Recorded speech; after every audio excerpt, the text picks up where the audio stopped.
So today I was doing my my hack the box room called 2 million. It's actually here. It's rated easy. It's rated easy, but it wasn't easy at all. So I had to start by doing some scans. I had to do the scan actually like twice because the I normally use scan. The first time it didn't work so well.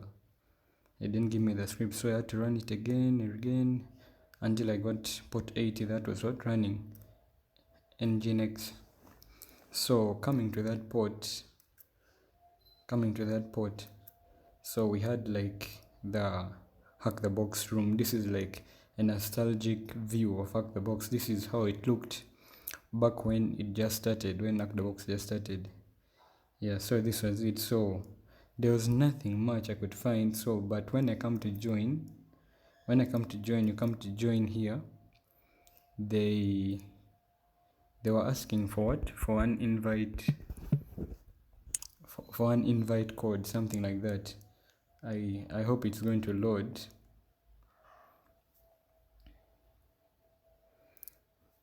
It's taking a bit long, but they ask for what? They ask for an invite code that you have to like somehow find. I don't know if I should show it as well, but let me see. I don't know why it's taking so long to load. Unless I didn't join the room anymore. Yeah, I think the IP address is the same here, but I don't know if you can see here. They're asking for what? For an invite code for you to sign up. So here you had to check here.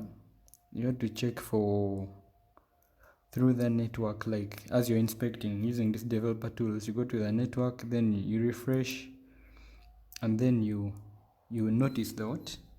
Notice the interaction here with what? With the invite API dot min.js. So after here, you get this link and then you open it. I think I opened it here. Then you get this code. This is JavaScript, but it has been what?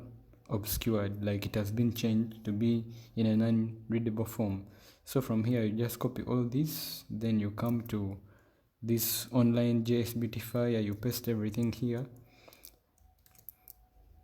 I didn't copy it.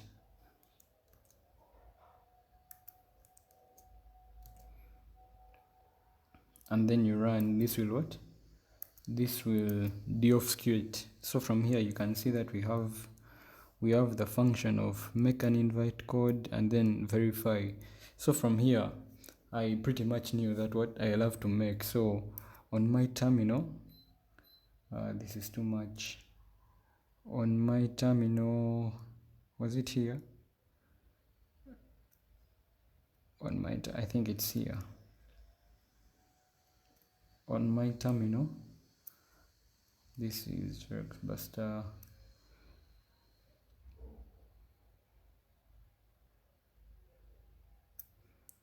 I think it's somewhere here in the middle, but I can't find it.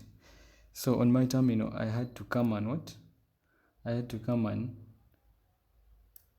and generate that invite code using this. So if you run this, you're going to find that what? You're given this obscured data. So using CyberChef, you can what?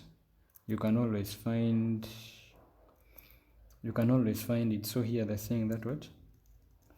In order to generate an invite code, you have to send a post request to this API point. So from there I came and sent that post request to this API point, and then I was given this code back. But now this is what? This is in base 64. So after decoding it I got this invite code. So that is basically the trick from this one. So after getting that invite code, you can sign in, and then after that you use burp suite to I have closed my burp suite because I am done doing the room. I'm just reviewing it. Yeah, so after using burp suite, you're supposed to what? I think I can show you the what? I think I can show you the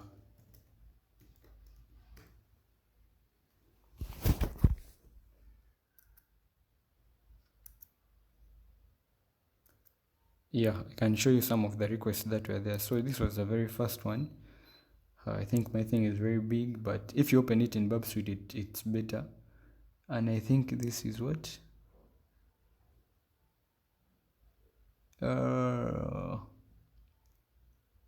This was the update. I think this is the very last one. The very first one was here. Of course, there were some functions that you could do. I think I'll just have to make another video. I'm just learning how to make this video, so you will excuse me, but I think it would have been better if I had done it, if I had showed it on Bubsuite. But you have to always you have to check those API points, because I think from here I can show you that if you check like this API point, just this one v1, just this API point, you see that you're given these other functions. Like you can check, you can see the one we use, invite, how to generate, invite verify, all these ones. So there is this one that you will find at the end to update to update the user. So from there you'll get a reverse shell, but you'll have to first check with this one if your current user is an admin, but a normal user that has been created will not be an admin.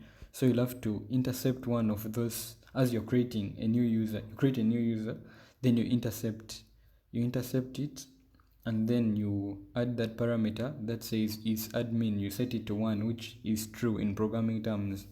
Yeah, then you'll get a reverse shell. So getting the reverse shell, I know I've gone very fast because I'm just reviewing the room. I got the reverse shell here. I set up my designer. Yeah, and then I can show you where I normally get my reverse shell codes from, which is this site, reverse shells. It is revshells.com. You can see it here where I normally get. Yeah, so I use this one to get my reverse shell. And then from here we had this environmental file. You know, if someone has done programming or setting up data or doing those things like in systems, there are normally credentials saved in some of these files. So when I checked it down here, where did I check it? It was here. Cut what? Environmental, this file. This is what I got. I got the credentials here. So after getting the credentials, you can see here I'm still logged as what dub data. So I had to change and become what admin on the machine. But this admin is different from root. The user is just called admin, but it's not the root. There is a difference. Yeah, so here I could get the w text, which is one of the things wanted, and then I checked the MySQL. Here you can see that I am still not as good with the commands, but I tried. You don't use capital U, use small u, so it was access denied. So until I used this one, and then I logged in. So from here I found the hashes, but these hashes took so long to crack, so I just left it. And then there was a hint somewhere that was talking about there's a hint here that was talking about some kernel, Linux kernel CVEs, which were already been found this year. So I just had to exploit one of those ones. I just went to Google and got the overleaves, because this is what in CTS they normally give you hints. So that's what I got. I went to Google here, and then I got this very first one. This first one refused to load for me, but this one worked. So when you open it, you do the git clone, then you make and then you run, you compile. So you can see from here, I think I did it here. Nope, I didn't do it here. Maybe I did it here. Not here as well. I don't remember why I did it, but I did git clone, and then I transferred that file. I think I did it here. Let me show you here towards the end. So from here you can see I did the git clone of that